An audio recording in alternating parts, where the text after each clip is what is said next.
पुणी चिंता बढ़ाइला आलू दर। ओडिशा को आसुनी आलू गाड़ी, चिंतारे खाउटियो व्यवसायी।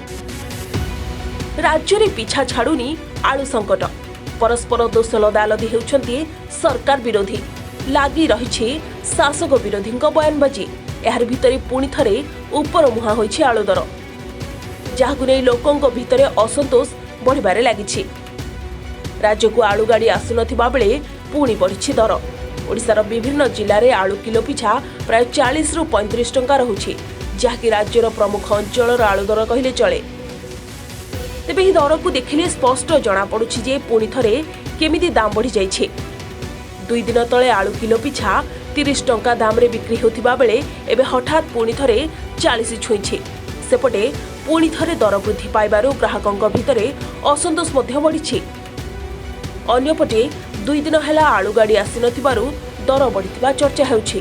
से जहा भी हेउना काहेकि दर वृद्धिर शिकार हेउछन्ती राज्यवासी, जहाकु नै प्रकाश पाइछि घोर संतोष।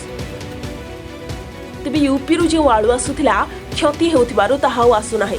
पश्चिमबंग मध्य आलू गाड़ी छाड़ू नाही, जहा फलरे एभली समस्या देखा जाउछि बोली एक प्रकार चर्चा हेउछि। फलरे एनै दोकानी भी चिंतारे पड़िछि।